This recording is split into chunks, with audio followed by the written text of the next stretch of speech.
Folks, welcome inside the Parisi Palace, high above 3773 East Broadway. This is a live edition of the Jake Feinberg Show. Comedy on Power Talk. Please go to our website, powertalk.live.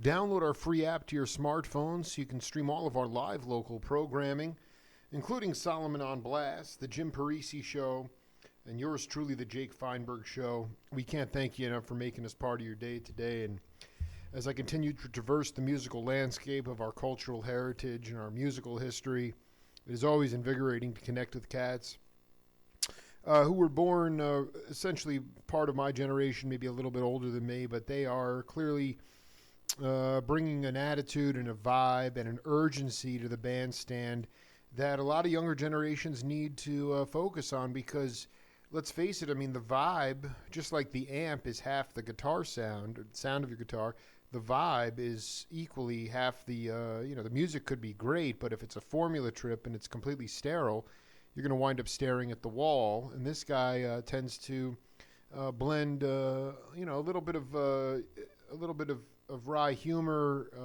poetry, and melodic improvisation into his performances. And he's played with a lot of luminary cats and, currently residing in Santa Fe, New Mexico. What a high honor.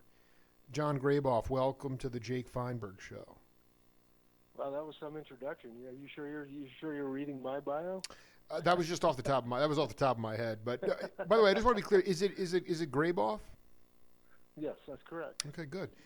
I want you to talk about that, Jon, or what you were influenced by growing up as a kid, because the music that I listen to, it spans all over the place. But the essential quality is that I don't mean this in a dire sense, but there's a sense of urgency to the music. I don't care if it's listening to Keith Hartley or Blue Mitchell or the Grateful Dead or you and Casal.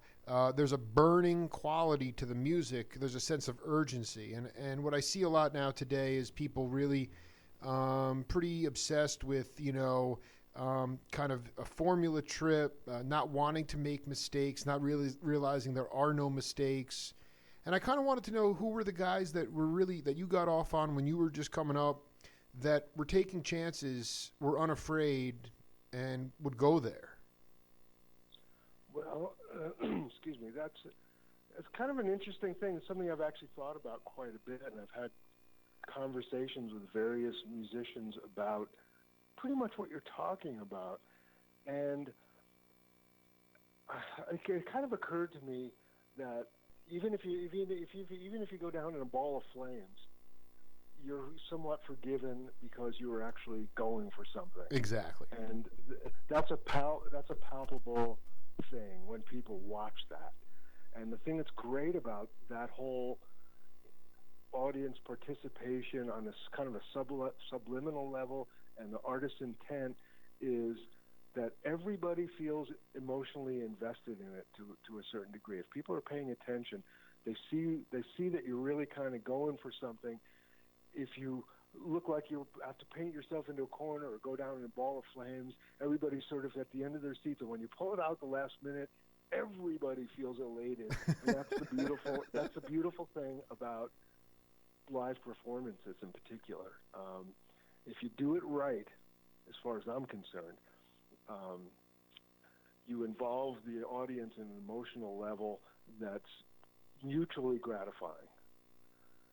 Who were? If that makes any sense. No, I mean it's going down in a ball of flames and then pulling it out at the last minute. I think sometimes, I'm a Gen Xer, but I look at younger cats and I'm like, I think that sometimes they're petrified because they think the audience is even going to know if they make a mistake. I mean, sometimes the audience won't even know unless you unless it's very obvious. So to me, it speaks to, you know, I mean, obviously I fall back on this band because I listen to, you know, I'm inundating my daughters with early 80s Grateful Dead, and there's this, you know, sort of urgent. I mean, clearly there was some drugs involved, but it was like, I mean, they were really going for it every time. Sometimes it worked, and when it did work, it was great.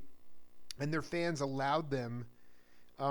They went on a trip with them, and they allowed them to fail once in a while. And I mean, is there a way for you to talk about, I guess, your own experientially on your own, like on your own trip, how you learned to become emboldened and overcome that adversity when you start to feel the fire and the flames, but then you, at the last minute, you know, you pull it out?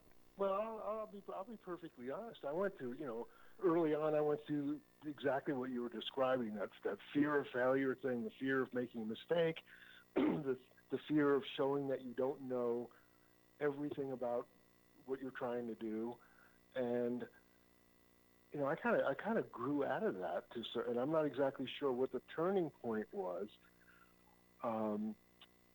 but I realized at one point what allowed a lot of people a certain amount of freedom was, I kind of put it in a really weird context. I think of it as pre-punk, post-punk, where there's an attitude and an intent that was very much in evidence, you know, during the initial stages of punk rock, where it didn't matter that you didn't know how to play. It was a matter of what you were trying to do and what you were trying to communicate. I dig. And you know, there were earlier exceptions. You mentioned the Grateful Dead, for example, who were not afraid to suck. They often sucked. And the thing that was amazing about it was that they were not afraid to suck, and then they would record and encourage people to record everything they did, good, bad, and ugly. And as far as I was concerned, that was like one of the punkest things I've ever thought about. When you really think about it, these guys just didn't care. I said, okay, sometimes, and we're often going to really suck, but at least we're trying to do something. And you can't win every time. More often than not, you're going to make mistakes. You're going to fail. But when you do hit those high points, then the high points are really high. You know, and of course, you know, the low points can be pretty low too. You know, I wouldn't want to be an audience member sitting through 45 minutes of tuning guitars. But wanking. I mean, yeah, for me, it's all like a fantasy. I mean, I find myself even in the midst of this period that gets overlooked in the live Dead context. I mean, there's always, I mean, what everyone has their own subjective opinion about what sucks. But I mean, to me, like, even if they went there, I mean, the tension and release was there. It was, and again, you're talking about, that's about as punkish as it gets, because most of those guys really weren't. They learned how to play on the bandstand. They weren't professional. They didn't know how to read music or anything like that. I'm just curious about the when you talk about early punk. I remember listening to an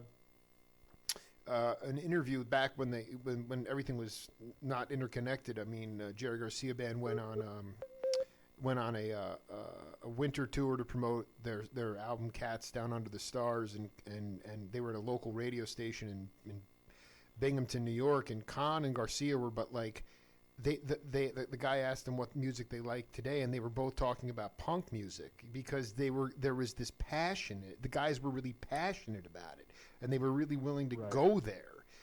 That was early punk. Do you think that the punk did punk change over time? Did it? Sure it did. No, I have to, you know, I mean, yeah, sure it did. It became like all artistic movements. It starts out with an initial inspiration, and then it just ends up getting formalized and commercialized to appeal to a broader audience, and it gets watered down.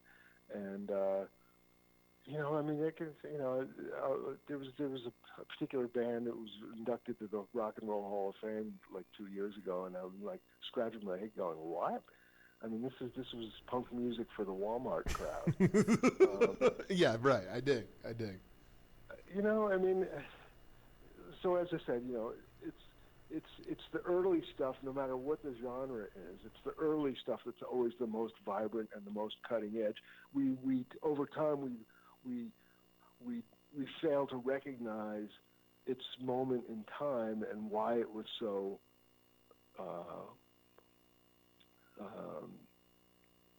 sea changing, you know, because after a while we just become so used to it becomes part of the mainstream dialogue.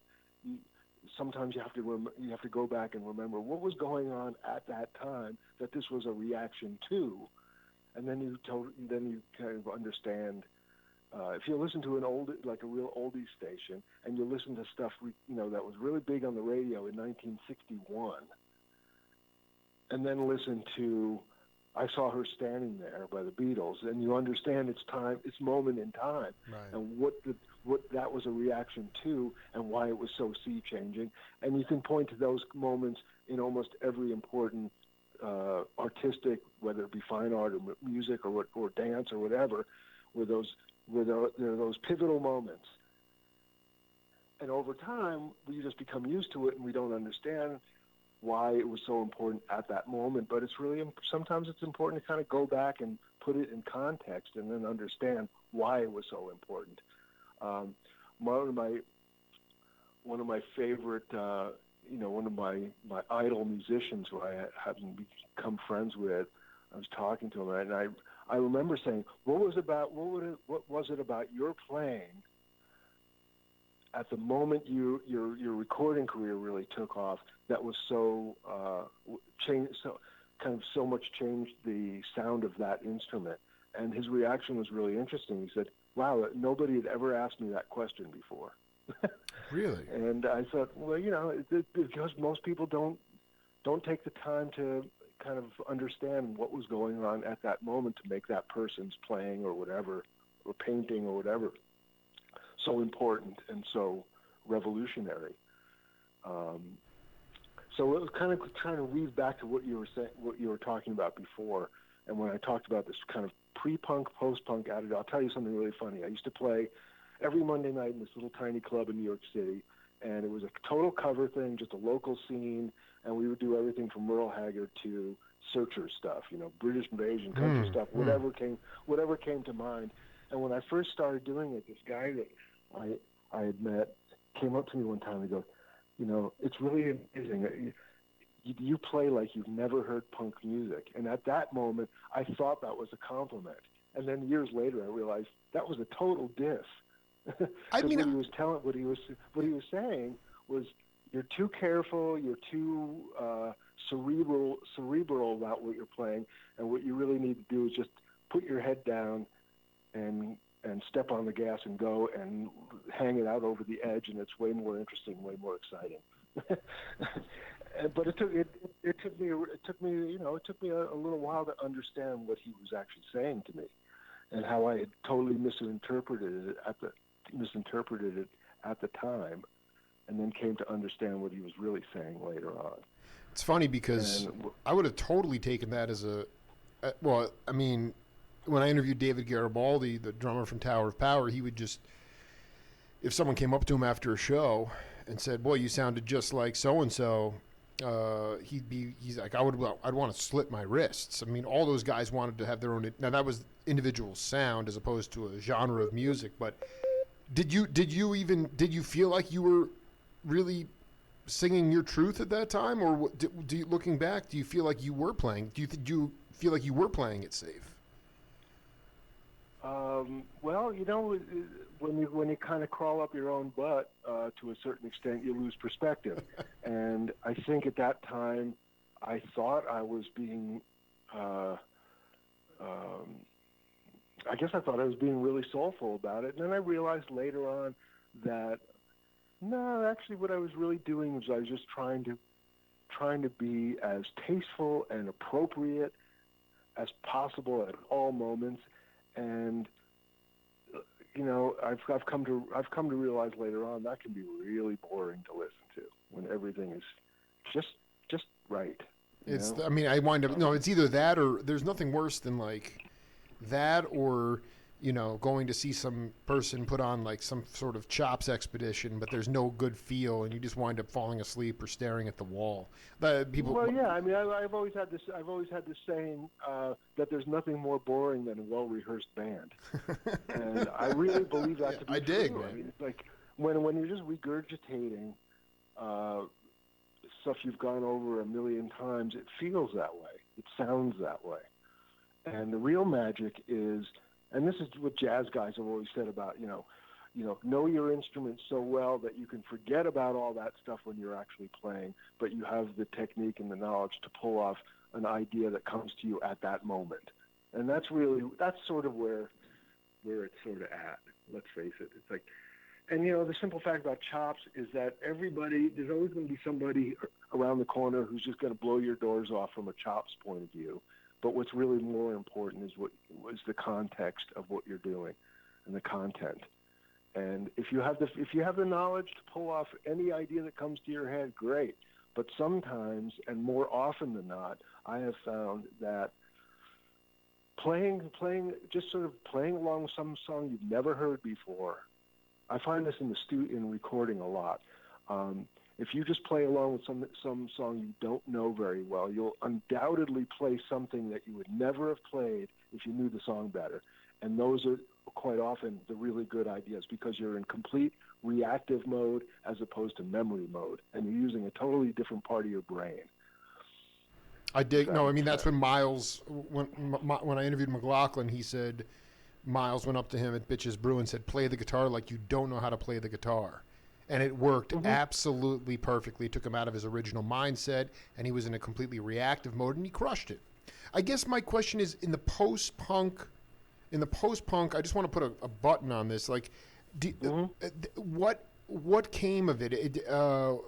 You were articulating very nicely about the sort of raw enthusiasm, authenticity, and energy of punk music, but what came of it after punk music? And I just want to preface it by saying, David Spinoza told me, he's like, records were cut back in the day because they were worthy of being cut. Wexler, Joel Dorn, Arif Mardin, those guys. I mean, this stuff was like, Aretha Franklin cut records because they were worthy of being cut. And now it's like, well, if you are hot and you have a certain Twitter following, you could have a career in music, but you couldn't even perform live because you don't even know how to play. So there's a lack of authenticity there. So is that? Well, yeah. I mean, but here's the deal. Yeah. No matter what the era is, no matter who's doing what, back in the day when record labels ruled, there was a vetting process that only a few people got through who were worthy of making records. However, and now, of course, every Tom, Dick, and Harry and Harriet has their own recording, rig at home with the garage band, and they're just, we're just being flooded with material. But regardless of the era, to my ears, it's always been the same. 90% of what's out there is absolute crap. 10% is worth listening to, right? And only really 2% or 1% is really great. Wow, where did you come up with those numbers from? I mean, that's quantifiable. I mean, because I consider music unquantifiable. It's quantified to the T. Well, yeah, but you think about it. Well, of course, as you. I've heard something go, yeah, I've heard that before. Right. However, you have to remember that there's a new generation that hasn't heard it all before, and they're reacting to it with fresh ears. So that's always something that's worth considering when you're hearing stuff out there. That's a little bit off the track. I'm sorry, but no, this is a stream of there's no right or wrong answers. I want to be very clear about that. No, I know. Well, that kind of gets us right back to what we were talking about. What you take away from the punk era was that even if you make a mistake or you really screw up, nobody's going to die by listening to it. And that takes a lot of the fear out of it. Nobody's going to get hurt. Nobody's going to die. If you make a mistake, okay, I made a mistake. I caused a giant train wreck, and the whole thing came to a screeching halt. Well, you know what? Shit happens. and nobody died. Musicians die for other reasons, but not because they made a mistake on stage. Talking to Jon Graboff here on the Jake Feinberg Show, and I wanted, my first book. Maybe you'll pick up a copy on Amazon. It's about going to drop at the end of this month, but the second chapter, the second volume, is going to be called The Calling, and that has to do with what are your intentions for getting into music. And they're, again, going back to someone like Garibaldi, I mean, that's all he wanted to do. He didn't say his art would necessarily pay for his livelihood. There were other cats that say it's like, the equivalent of priesthood, where you become celibate. I mean, that's a huge commitment. That's a calling to the music itself. So I asked Jon Graboff, what were your intentions for getting into music? Well, that's an interesting path that I followed. First of all, my mother was a violinist, and as a matter of fact, we had string quartets in my living room every Wednesday night. Wow! And the cellist and the violist were actually pretty well-known musicians and as a matter of fact, the cellist was in a world-famous string quartet in the 50s called the Kroll String Quartet. However, they were both in the Ed Sullivan Orchestra, and when Paul McCartney did Yesterday on the Ed Sullivan Show, those two guys who were in my living room were on stage with him. So there was that element. My dad, there was a lot of classical music in my household, but my dad was also an old jazz fan. Hated big band stuff, liked, trio, quartet, quintet, sextet stuff. Oh, he was hip, man. He was digging was it like organ, drums, guitar? No, he was of a little earlier generation, so he was way into like the Benny Goodman quartet, quintet, sextet. Gene Krupa, yep. That kind of stuff. Ah, dig.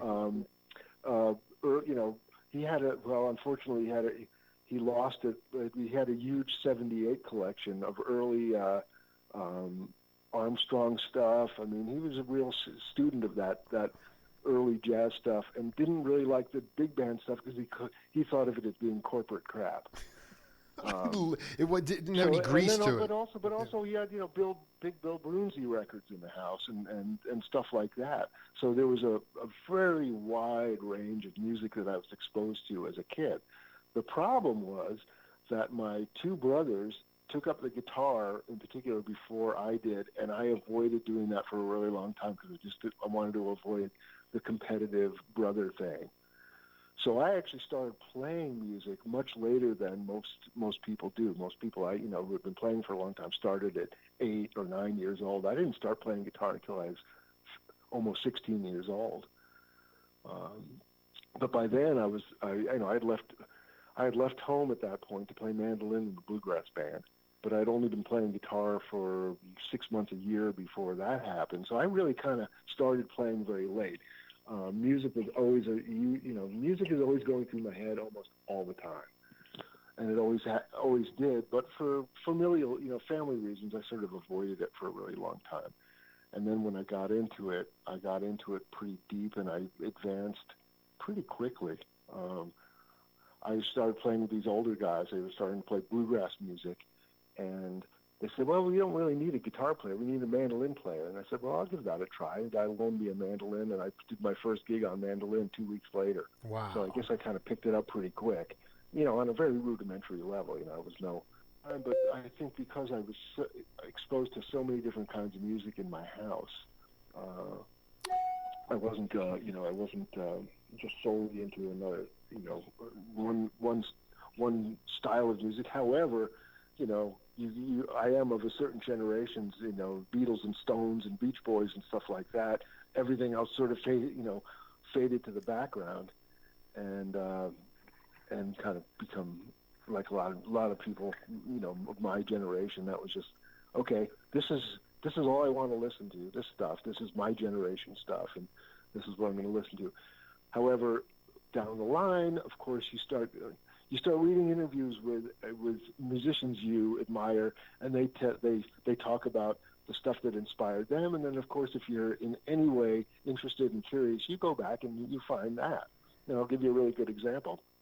I remember reading an interview with Eric Clapton, and he said his favorite record was B.B. King Live at the Regal. I went, okay. And back then, that record was really hard to find. This was pre-CD, where everything got reissued. I finally found that record. I listened to it, and to be honest, I never bought another Eric Clapton record after that. What now? I mean, like, just what was it? What did you? What was revelatory? Or I mean, just for the audience out there. I mean, did you understand why he got off on that record? Oh, but absolutely, it's fantastic. I mean, it's so vibrant. I mean, this is B.B. King pre The Thrill Is Gone. This is B.B. King Chitlin Circuit. I dig. And it's often the case when you are exposed to something kind of secondhand, and then you go back to the source. Then the source becomes, okay, this is what it's supposed to be.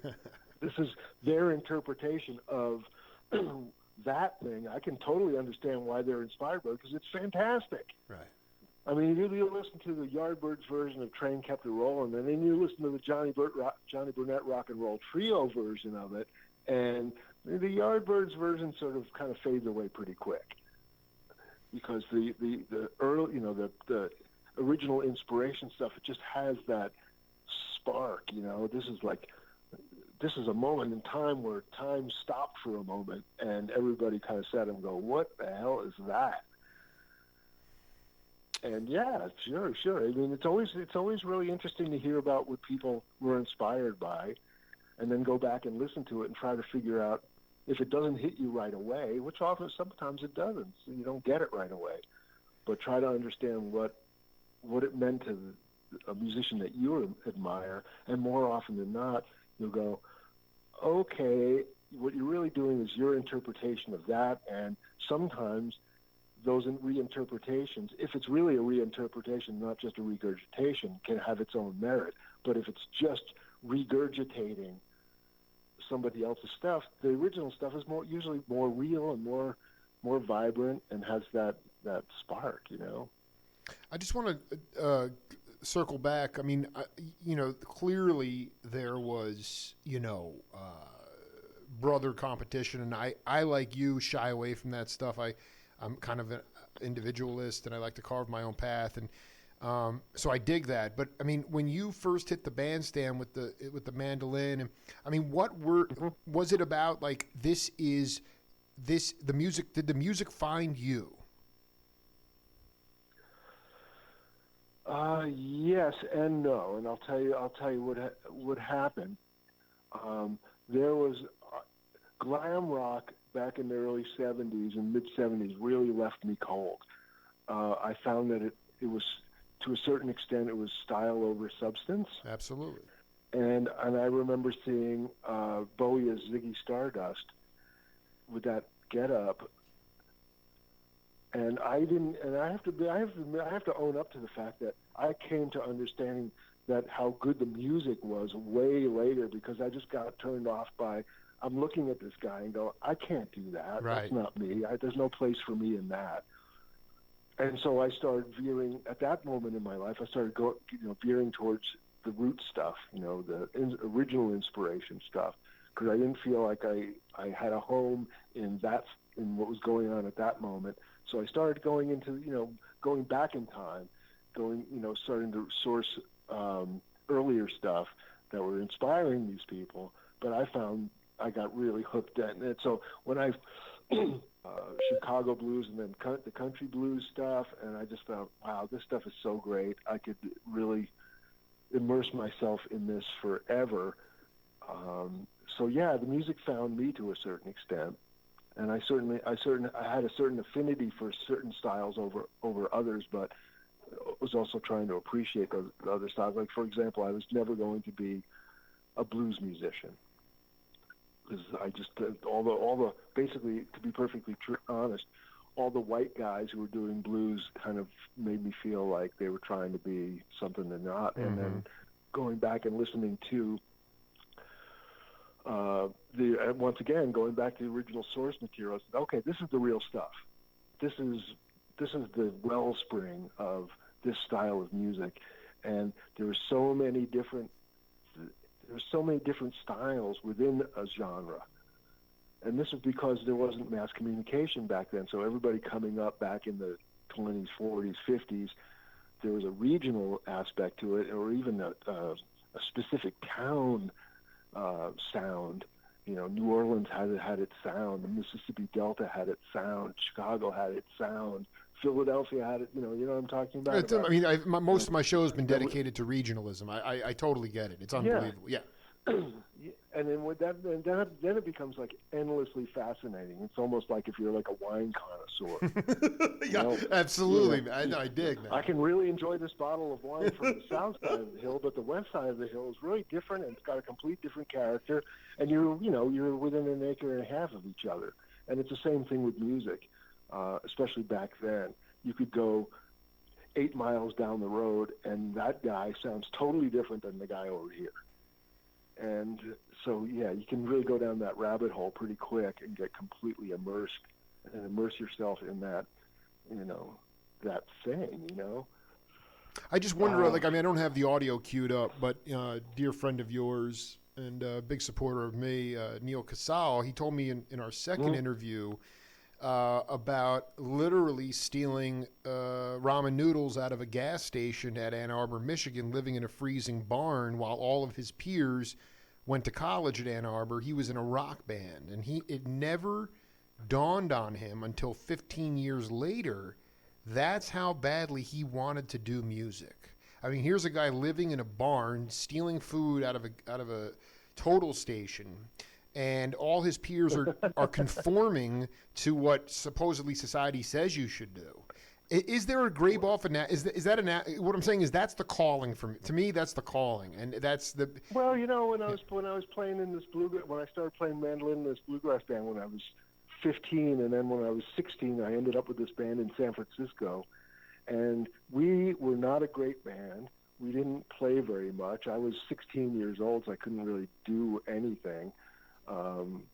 But we was a 4-piece band, and every day we would go down to this little deli and we would buy 4 pieces of bologna and a loaf of bread. Yes. And that would be our meal.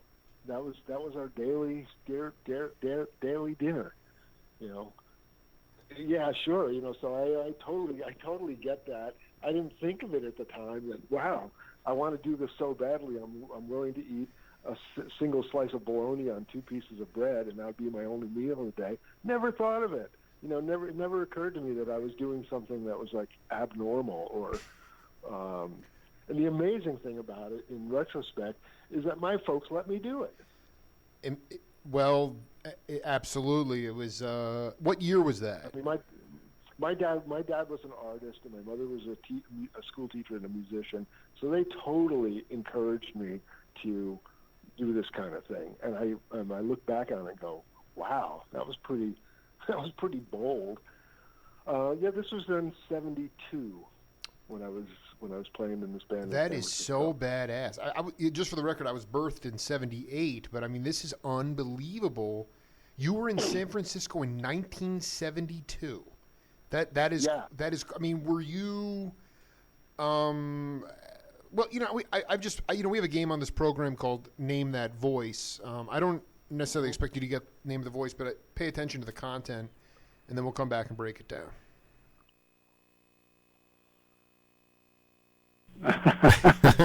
I did. I made a batch of brownies when I was out in California, and they were powerful brownies. But Earl actually ingested one. I mean, he took it down. Yeah, well, on our way back from California, I stopped at their house, Earl and Louise, and I was talking about how we played in a couple of those clubs in San Francisco where you could just smell the pot in the air. Sure. And Earl had played in those clubs too. Was it the Avalon Ballroom, one of the big ones? The Fillmore, yeah, all those clubs. Yeah, sure. And he said, but he didn't smoke anymore, so he couldn't check it out. And I said, well, you don't really have to smoke it. You can eat it. And in fact, I've got some brownies out in the car, and if you wanted to try it out. So I brought in 3 brownies, and I decided I'd eat one just to show him that it was cool. I mean, that it, Yeah, right. wasn't going to keel over. And then he ate one, and Louise decided to keep hers till later. And one point he turned to Louise and said, "Louise, the color is fading in and out of the TV." And she said, "But Earl, this commercial is in black and white." You have any idea who that is? Boy, it sounds like I should. Well, no, because I had, and I could be way off here. I mean, I just had I had this gut feel. Everything I do is on intuition. And I'm like, and I know you. I mean, I know you play. You're a multi-instrumentalist, but you do play pedal steel, right? Yeah. So I thought maybe you would have come across this man. Rest in peace. That voice was Bill Keith. Oh. And that was from my interview with him from November 2014. And it's this legendary story of him driving across the country, driving in Texas, and giving Earl Scruggs pot brownies. And there's Earl saying, he's like, yo, the TV's changing colors. And his wife's like, no, it's in black and white.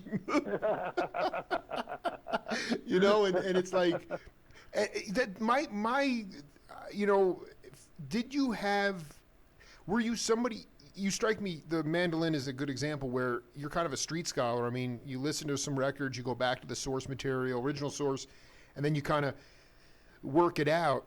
Pedal steel wise, did you have somebody that worked with you on it? Did you ever cross paths with Bill Keith? And how ultimately has Graboff found how do you express your truth through your instrument? Well, I'll tell you, I have a very, very specific story about coming to the pedal steel. When I was, I don't know, however old I was at the time, a friend of mine called me up and said, "Hey, I just bought this Birds record, and it's really weird. You should come over and listen to it." And I said, "Oh, okay." I hopped on my bicycle and went to Tommy's house. And he hands me this record. Record says, "Sweetheart of the Rodeo," and he drops a needle on the record. First song is "You Ain't Going Nowhere," the Bob Dylan tune by the Byrds, with a pedal steel intro by Lloyd Green. Right. And I'm looking, and I just remember my ears picking up like a dog hears some sound that you don't hear. And so, what is that? And I'm looking at the liner notes and say, okay, I know what a guitar is, I know what a mandolin is, I know what a fiddle is, I know what drums and bass are. So by process of elimination, that must be what they call pedal steel. But I'm a New York City kid. I never heard that. I wasn't aware of ever hearing that instrument before. It was a completely unknown thing to me. But I remember thinking to myself, wow, what is that? And then looking at the liner notes and by process of elimination, figuring out what it was called. Didn't really understand what it really was. I had a name to put to it at that point. Well, about 3 months later, my family was going somewhere in the car, and we stopped at some diner for lunch, and at every table was one of those little old jukebox things with the flip cards, and somebody in the diner had dialed up the Dolly Parton Porter Wagner version of the Kitty Wells tune, "If Teardrops Were Pennies and Heartaches Were Gold," and there was a pedal steel intro. And I remember thinking to myself, hey, there's that same thing again. So it really made an impression on me, and the ironic thing about it was that both of those intros are played by the same guy, Lloyd Green. I love Lloyd Green so much, man. Dude, that dude's there's so many great records by him, too. The idea, I mean, it's interesting to me, you grew up immersed in string music in your house. Mm-hmm. You went out with a bluegrass band, and obviously we're talking about pedal steel here. In the I think of pedal steel with, Queskin Jug Band or things like that, and where there was a wash tub bass and maybe some percussion. But how responsible do you feel like that those early experiences with the Mando and those things, how did those help develop your own internal time feel? Because I mean, John Abercrombie was like, I would never have gotten. He got his first gig with Johnny Hammond Smith, who was this B3 player in the city, and you know, he got it because he had good time. He goes, if you don't have good time, you're not going to get a gig. But you didn't really play. Correct me if I'm wrong, but you didn't play with a trap set for a minute, you know, for a long time. I'm just curious about how you feel you developed your own internal time feel. Well, you know, you know, time for me, playing in time for me was never something that came very easily for me. I had a terrible speeding up problem, and I still do. There's one guy that I know who has just amazingly great time, and I asked him about it, and he had the opposite thing. He said, "I wish the rest of playing music came as naturally to me as good time." So everybody either feels it internally, has their own little internal metronome that never fails them, and other people have to think about it a little more. I was one of those guys that had to think about it a lot. But I also realize that in certain styles of music there's a different pulse, and I'll tell you a funny story about that. I mentioned earlier that I played every Monday night in this band in this little tiny club in New York, playing everything from Haggard to Paul Revere and the Raiders. We just did all sorts. It was all over the place, yeah. And we just whatever song we liked, we would play. And the guy who played drums on us for a really long time, he and his wife decided to relocate, and they moved away. And there was another guy who was a good friend of ours, who was a great drummer, started playing with us, but something was wrong. And he was playing the part right, but the feel wasn't right. And I realized, this guy had been touring with this blues guy for the last couple of years. He just came off the road from playing with this blues guy, and I realized that there's where the pulse is really different between basically white music and black music. Country music, which is very Scottish influenced, of course, only by about 10%, and the rest is all black music. Let's face it. Right.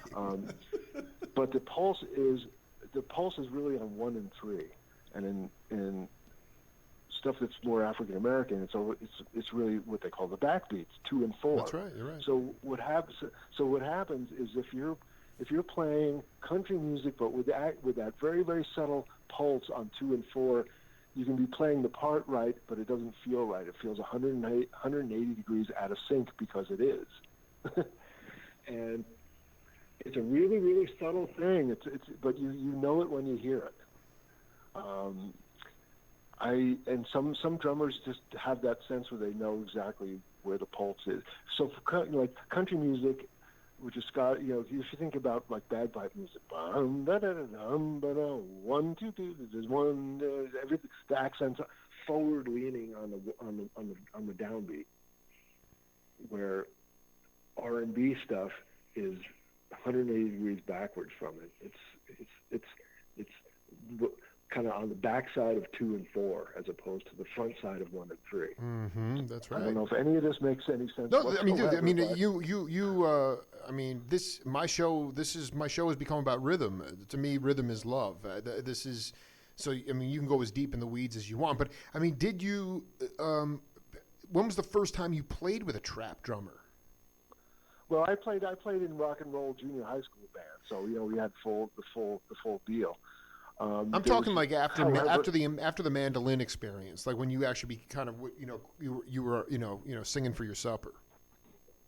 Oh yeah, well after I moved, I came back from California, and I moved up to Western Massachusetts where I lived for 11, 16, but it was very local. It was all bar band stuff, and I played in bar bands. What happened was that I decided that bluegrass music for me was a dead end. Because what I really liked the traditional stuff. I loved the Stanley Brothers and Bill Monroe and the earlier Flatt and Scruggs stuff and Jim and Jesse and stuff. And I felt like in order to play the kind of bluegrass music that I loved, then it became a museum piece. And I wasn't really interested in being a museum piece. Right.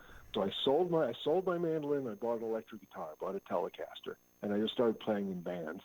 And I didn't come back to the mandolin. I didn't own another mandolin for another 10 years. Interestingly enough, it's like I felt like I just needed to get away from that and think about something else. And so I just played in bar bands for years up there, and it was all drums and stuff like that. But the funny thing about drummers is there's not that many really great ones. And when you start playing with a really great drummer, you know the difference really fast, because it's all about that time thing that you were talking about before. Can you talk about? I mean, It's not only playing in time, but it's also playing with a pulse that is emotionally satisfying. And it's a difference between playing with soul and feel, as opposed to playing like a machine. Well, I mean, and then when you find a drummer who can play with great time and great feel, then you kind of going, wow, it's like sitting in the backseat of a 59 Caddy. You're just going along for the ride at that point. It's really smooth and really feels really good. Does Tony Leone fall into that category? Oh, absolutely. Can you talk like what situations have you played with Tony? Because to me, one of my friends saw him with a band the other day called Northern Aggression in Brooklyn, and they were playing like Crusader tunes. He took some audio of it, and Tony was just burning. Tony came up as a trained jazz guy. Absolutely. And the funny thing is that I know a lot of people in New York City in particular came up as jazz guys, and then decided that, and also in a lot of ways, it's the same reason why I gave up bluegrass music. They felt that there was a regimentation to it and a formulaic approach to playing jazz that they felt was handcuffing and unsatisfying, and you didn't make any money doing it. So that's, on a financial and, more importantly, an artistic level, they abandoned jazz and started getting into more root stuff. So he has a great education, but he doesn't play like it, because he's got great ears and he's a very musical guy. And he listens to the tune and he plays the tune, as opposed to, using the tune as an excuse to be clever and flashy and awesome. You know what I mean? Well, he's not handcuffed by the purity of jazz. I mean, he's going to serve the song. Exactly. But he had to, so as I said, he came up in the jazz thing, kind of felt that it was handcuffing and limiting, and he got into playing other kinds of stuff. But he was also a huge Grateful Dead fan, which kind of surprised me when I first found that out about him. But he was way into it back in the day. And when I started doing some gigs with Phil Lesh, at the time he was using a drummer who just didn't seem to understand the genre very well. And I remember saying to I didn't say it to Phil, I said it to somebody else around him. He goes, and I just casually said one day, he goes, "Man, I know the perfect drummer for this." And the next day, Phil comes up to me and says, "Jon, tell me something about Tony Leone." So somebody had passed that along to him. Right. And I just said, I basically said he's everything you're looking for. He understands jazz. He's really comfortable playing in lots of weird time signatures, but he also knows the Grateful Dead catalog like the back of his hand. And and Tony's been doing gigs on and off with Phil ever since. You're absolutely. Phil does not. He's very anti-backbeat. He wants you to dance around, and sort of dance to his bass lines. Tony, really is the perfect fit for that. I mean, how did you? It's interesting. Were you up in Amherst? Is that where Western Mass? I feel ashamed because I was even further west than Amherst. Wow. Amherst is around Springfield, Amherst area, sort of central western part of Massachusetts. There's a whole section even further west than that area. So it seems like you. How did you wind up connecting with Phil? Well, Well, I was playing in this other band for a number of years that Phil was a fan of, and he would show up at gigs every once in a while. So we got to know each other a little bit during that period of time. And then totally out of the blue one day, I get this voice message. I see a phone number I don't recognize.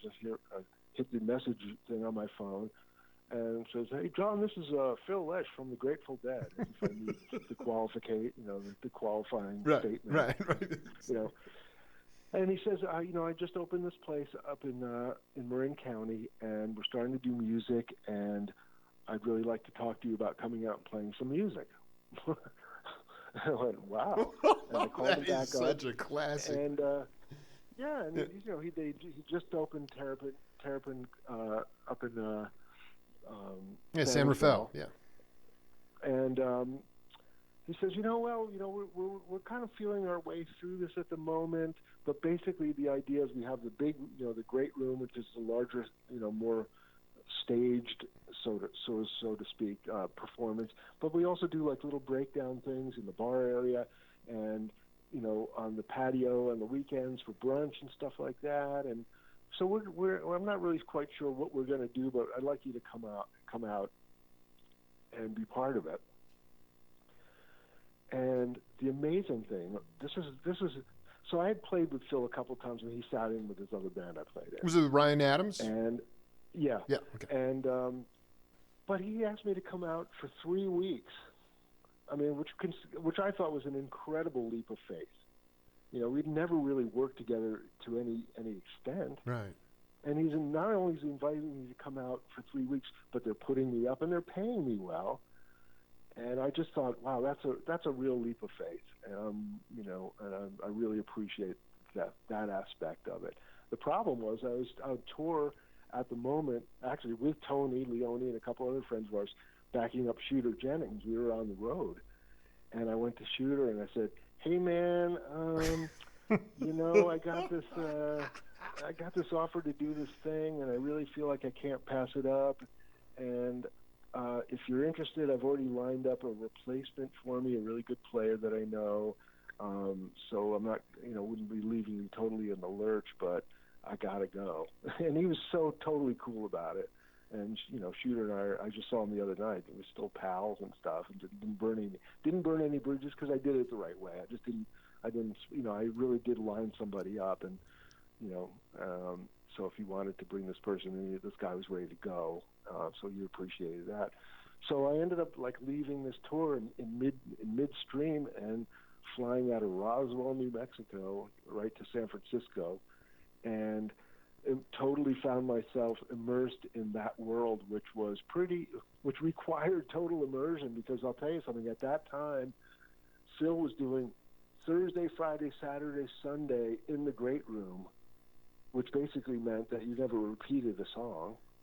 Wow. And then, Whoa. I would, with a couple of other people involved, I would either do like for like an hour set on the weekend brunches out on the patio, or an evening kind of improvisational thing in the bar area. So basically every week I was having to kind of internalize and play like 160 songs. Did you? I want to be clear about something. I mean, first of all, was the bar even built at that time? There was no bar. There was no stage in the bar. There was no stage. It was just on the floor, which I thought was kind of great. Going back to the leap of faith, someone like Tony already was immersed in the Dead catalog. You were not, right? You were not a Dead fan. So, or were I you? was not. I mean, I knew some of the records, and but I never played any of the stuff because I was, and I never became encyclopedic about a lot of people are about. They're always exactly the same. I'd wake up in the morning, check my email. There'd be a set list for that evening, 2 sets from Phil, and I would sit there in my pajamas and start writing out cheat sheets, just going through. And I would call Tony, who was still on the road with Shooter, and I'd say, "Tony, what version of this song should I listen to?" And he'd say, "Go back to 83 at Meadowlands or something like that."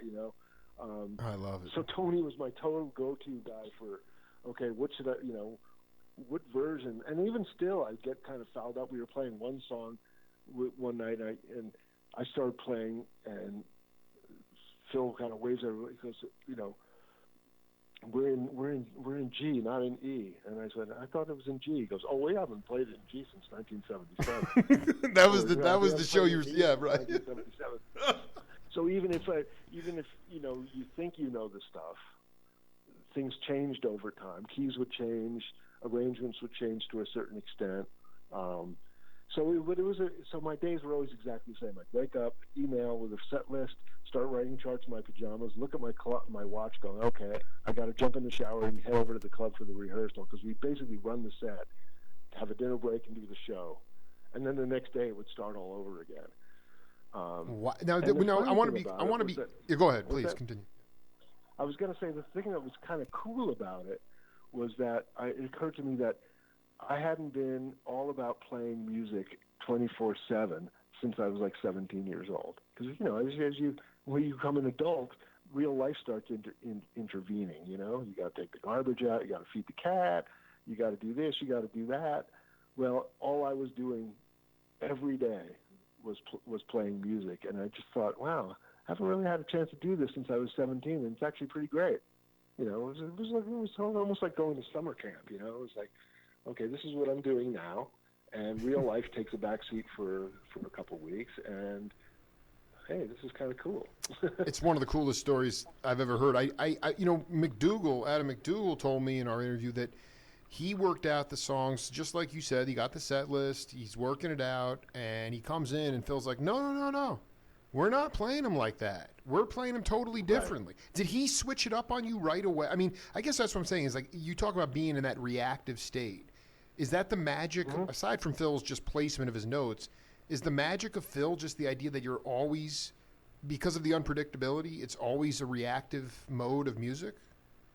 Yeah, I mean, I think that was and that's why I said before, when I talked about the Grateful Dead sucking a lot and recording and stuff and encouraging fans to record them sucking, that's why I said it was sort of like it was just punk as hell. Dude, I love the way you're breaking this down. I mean, I would have been totally one of those guys taping the swag stuff. But yeah, I mean, it's funny the way to hear you say that. Well, you think about that state of mind and what it's saying about predictability and polished performances and stuff like that. And I can't think of any other band who had that punk an attitude about what they were doing. And the Grateful Dead, maybe the MC5, who most people consider kind of proto-punk, who I actually saw that in 1969. But yeah, I mean, that's the thing. That's the whole thing. It's like, and that's what music performance should be. It should be everybody's paying attention. Everybody's listening to what each other's doing. If somebody wants to take this turn, if it seems cool, go there. If it doesn't, it'll kind of peter out on its own.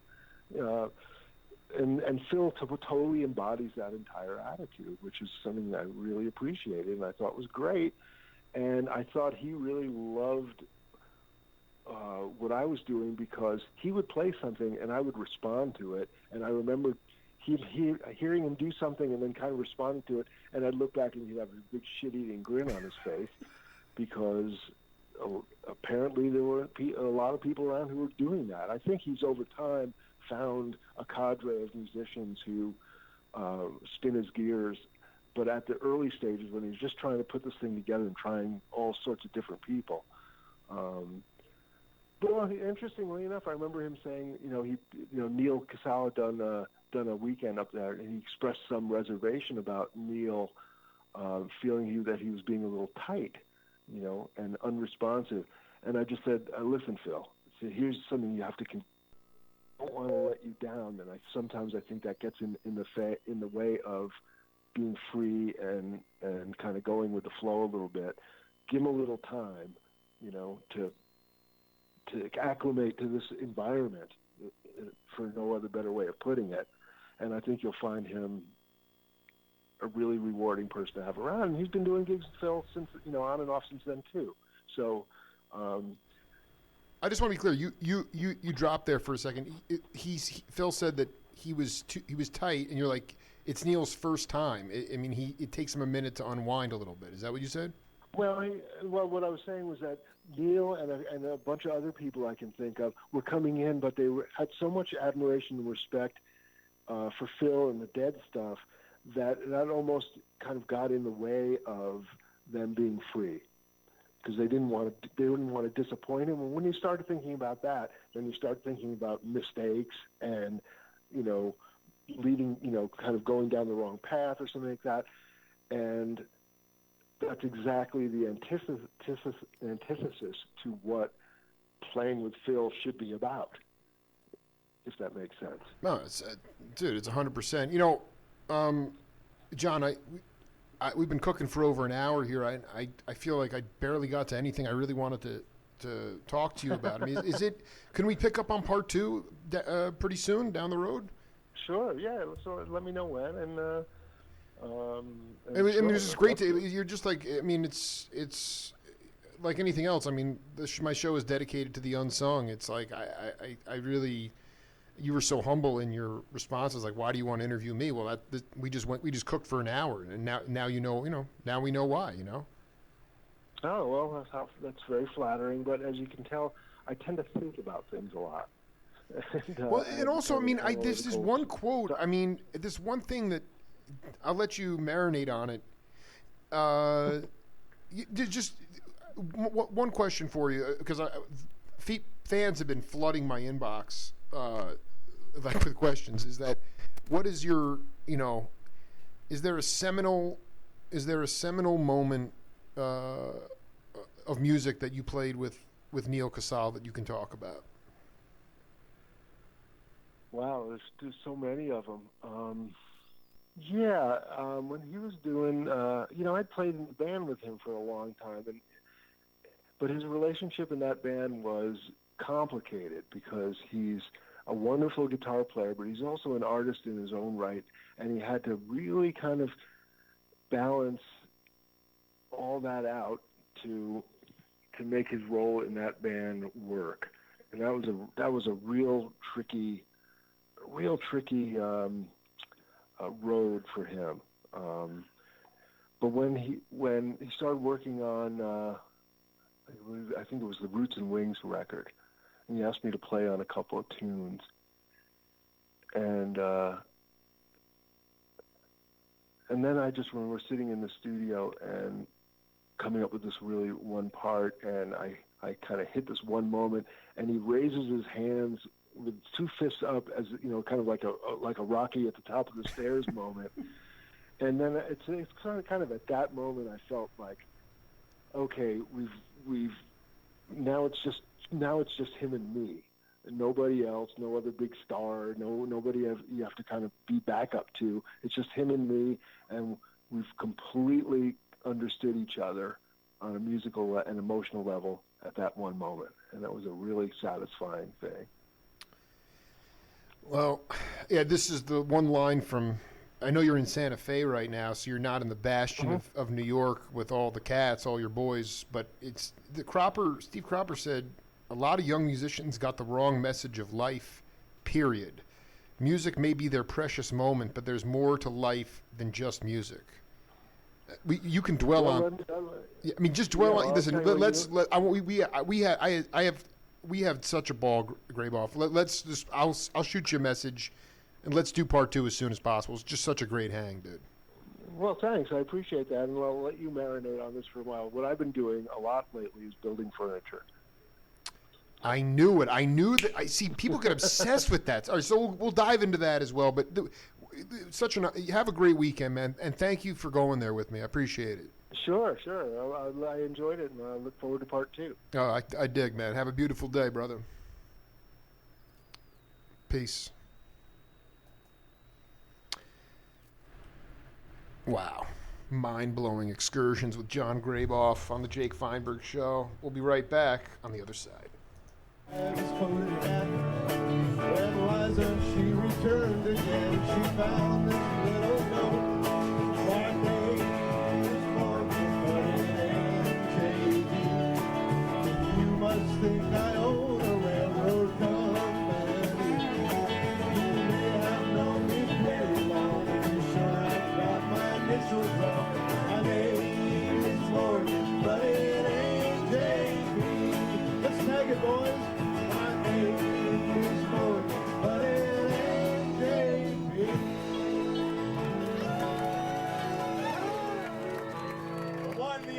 Mr. Jon Graboff.